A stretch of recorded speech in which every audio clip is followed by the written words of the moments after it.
দুপুরবেলার লাঞ্চ সেরে তারপর একটু রেস্ট নিয়েছিলাম, আর ভিডিও করিনি। আর এখন বেজে গেছে 4:04, আর আমরা সবাই রেডি হয়ে গেছি। আর আমি এরকম ঘাগরা পরেছি, সবাই আমরা ঘাগরা পরেছি। আর গোপী ড্রেস কেনার ইচ্ছে আছে, দেখা যাক দামে যদি পছন্দ মতন হয়ে যায় তো সবাই আমরা ঘাগরা পরে এখন যাচ্ছি। যাই হোক, এখনও বেরোয়নি, কি হয়নি। তো এখন যাবো মায়াপুরের সাইট সিন যেগুলো আছে সেগুলো দেখবো। চলো, কেমন লাগছে কমেন্টে জানাবে। উঠে পড়েছি, আর এখন আমরা পুরো সাইড ভেবেছিলাম বোধহয় মন্দিরে ঢুকবো, তো মন্দিরের গেট 4:30টায় খুলবে, তো ওই জন্য খুলেও গেছে। হ্যাঁ, ওই 4:30টায় খুলে ভেতরে সব লোক আছে। আর এখন যাবো হচ্ছে এই মায়াপুরের যে সাইট সিনগুলো রয়েছে ওগুলো দর্শন করতে, কারণ এদিকটা করে দিলে তার মন্দিরে ঢুকে পড়লাম। মন্দিরে রাতে 10টা 9টা অবধি যতক্ষণ থেকে মন্দির কোথায় বসতে অসুবিধা হবে না।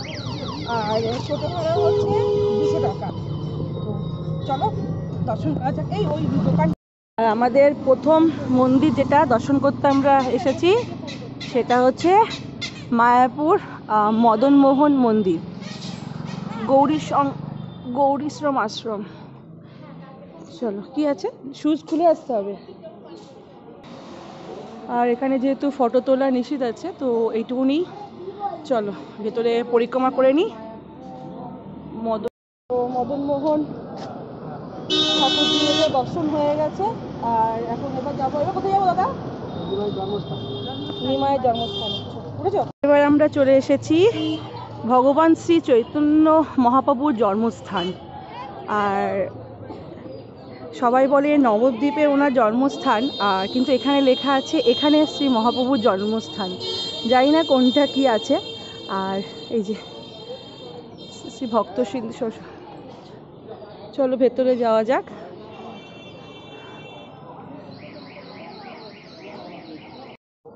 দ্বিধামত, তো কোনটা সত্য কোনটা মিথ্যে শ্রী প্রভুই জানে। তো এখন এসছি, দর্শনটা করে নিই, তারপর আবার গন্তব্য। চলো,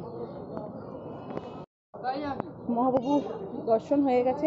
এখানে সবথেকে একটা ভালো জিনিস খুব ভালো লাগছে, যেটা হচ্ছে ভেতরে ক্যামেরা অ্যালাউ নেই। আর সত্যি ক্যামেরা থাকলে লোকের ভিড় এতটাই ভিড়ভাট্টা হয়ে যায়, যার ফলে ক্যামেরাটাই বন্ধ করে দিয়ে। এটা খুব ভালো একটা ডিসিশন নিয়েছে।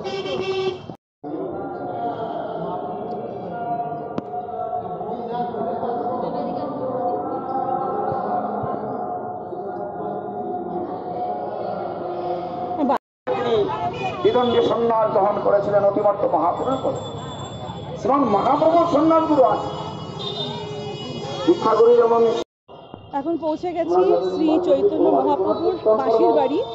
যদি ওখানে এখন ভাগবত পাঠ হচ্ছে, তো ওই জন্য হয়তো কিছু শোনা যাবে না। ওই জন্য চলুন একবার ঘুরিয়ে দেখিয়ে নিই, আমরাও ঘুরে নিই, আপনারাও দেখে নিন। সত্যি মন ভরে যাচ্ছে।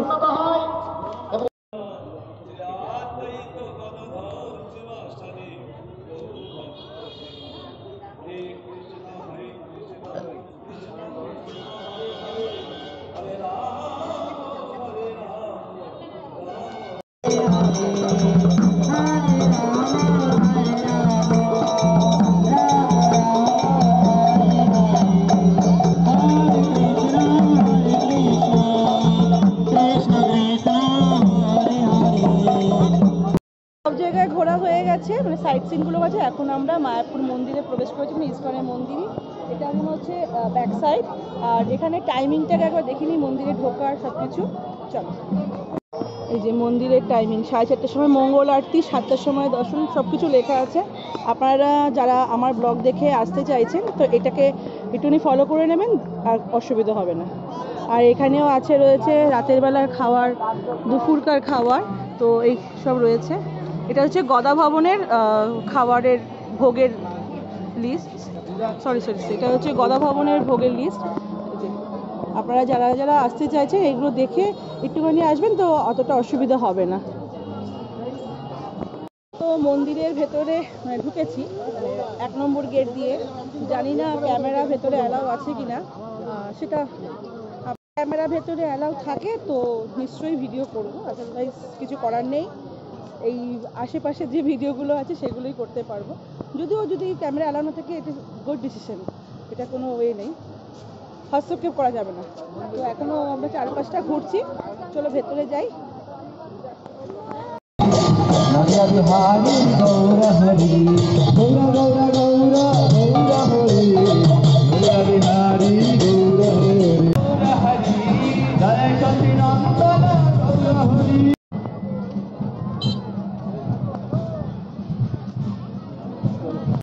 আজকে প্রচুর প্রচুর ভিড়। আর এখন এবার এটা কি বলে জানি, এটা কি বলে যেটা বেরোলো, এখন হচ্ছে প্রদক্ষিণ, মানে ঠাকুরজি বেরিয়েছে, তো পুরো এই ভেতরটা প্রদক্ষিণ করে তারপর হচ্ছে ঠাকুরজি এখন মন্দিরে যাবে। তারপর তো আমরা ততক্ষণে মন্দিরের ভেতরে ঢুকে পড়ি। আরতি শুরু হবে 6টা থেকে 6:30 মধ্যে। আর তেমন আজকে ভিড়, আর নন্দী মহারাজগুলো কত বড় বড়, মানে দেখে না রীতিমতো এটা আলাদা একটা আনন্দ, ভয় লাগছিল না, ওটা একটা আলাদা আনন্দ। তো যাই হোক, ঠাকুরজির কৃপায় আজকে মানে খুব সুন্দরভাবে সব কিছু একদম স্মুথলিভাবে আমরা দর্শন করতে পারছি। চলো যাই এখন মন্দিরের ভেতরে। আর এদিকে সব দিকে পুরো লাইট লাগিয়ে দিয়েছে।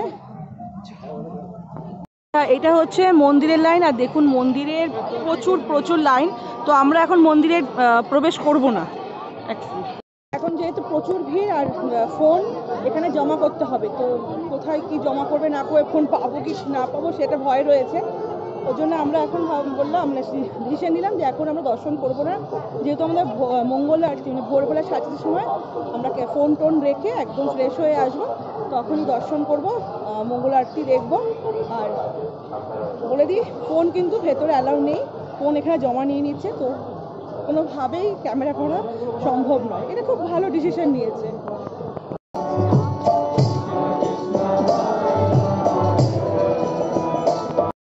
দেখেছো তো, চায়ের জন্য বলছিলাম, ওটাই তো শুনলাম। আমরা বাইরেই এমনি দেখলাম, নাম কীর্তন করলাম। আর এখানে দেখুন শপ লাগানো আছে মন্দিরের ভেতরে, কি সুন্দর সুন্দর জিনিস আছে, যেটা আমি কালকে কিনবো, যদিও কালকে হয়তো ফোন নিয়ে আসবো না বলে করতে পারবো না, ওই জন্য এখনই দেখিয়ে দিলাম। আমার এখান থেকে কিছু কিছু জিনিস নেওয়ার আছে ঘরের জন্য, তো নেব। আর এখানে সেই প্রশাসন এখন বেরোচ্ছে, পুরো এ করে পরিক্রমা করে এখন এখানে আসছে। এই দেখো মন্দির এখন পরিক্রমা হয়ে গেছে, আমরা এখন এখান থেকে বেরিয়ে যাচ্ছি। আর মন্দিরের ভেতরে কিন্তু অনেক কিন্তু এখানে স্টল রয়েছে, যেখানে গোপীর ড্রেস, ভগবানের সব সাজগোজের জিনিসপত্র পাওয়া যাবে। আমি এটা গোপীর ড্রেস কিনবো কালকে সকালে মর্নিংয়ে পরার জন্য। তো এই যে আমরা এখন এই দোকানে এসেছি, এখানে একটুখানি দাম দস্তুর করছি, এটা ঘেরের ওপর ডিপেন্ড করছে। মন্দির থেকে আমরা বেরিয়ে গেছি, আর এখন একটুখানি কিছু খেতে হবে। তো এখন এখানে এসেছি, মন্দিরের পাশেই সব চাটপুটের দোকান আছে, তো ফুচকা খেতে এসেছি। এখান থেকে ফুচকা খাবো। এই ফুচকা কত করে গো? 7টা 20 টাকা। 7টা 20 টাকা। চল ফুচকা এখানে আমরা খেতে এসেছি 7টা 20 টাকা। এখন ঘড়িকাটা 8টা বেজে গেছে। রুমে গিয়েছিলাম একবার, রুমে গিয়ে ড্রেসটাকে আবার চেঞ্জ করলাম, করে এবার রাতে ডিনার করতে এসেছি। সকালবেলা যেহেতু গদা ভবনে আমরা মানে ভোগ পাইনি, মানে টাইম যেহেতু আমাদের ওভার হয়ে গেছিলো, তো এখন এসেছি, কুপন কেটে নিয়ে গিয়েছি। তো এখন 8টা 8:30টার মধ্যে মানে যেখানে ভোগ বিতরণ করে সেটা ঢুকে পড়তে হবে। তো ওই জন্য আমরা আবার চলে এসেছি। হাতে হচ্ছে জলের বোতল, আর চল রাতে ডিনারটা করে নিই। আর কি কি ভোগে দিচ্ছে সেটাকে একবার দেখিয়ে দেবো। তো ওটাই কী হলো, চল।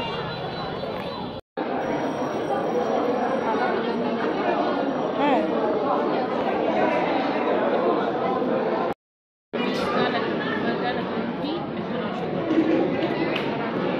রাতে আমাদের ডিনার হয়ে গেল। এবার গুটি গুটি পায়ে, দেখুন পুরো ফাঁকা, আমরা 3জন গুটি গুটি পায়ে এবার যাচ্ছি হোটেলের দিকে। আর এখন মন্দির সত্যি সত্যি সত্যি মন্দির বন্ধ হয়ে গেছে। এবার যাব গিয়ে একটা লম্বা ঘুম, তারপর আবার ভোরে উঠতে হবে, কালকে আবার ব্যাক টু হোম। তো আজকের মতন ব্লগটাকে এখানেই করছি, আবার দেখা হচ্ছে কালকে মায়াপুরেরই ব্লগ সেকেন্ড পার্ট। চলো কালকে নবদ্বীপ, হ্যাঁ নবদ্বীপ যাবে না, হ্যাঁ যাবো, চলো বাই বাই। ভালো থাকবেন, সুস্থ থাকবেন, আর ব্লগগুলো শেয়ার করবেন। টাটা।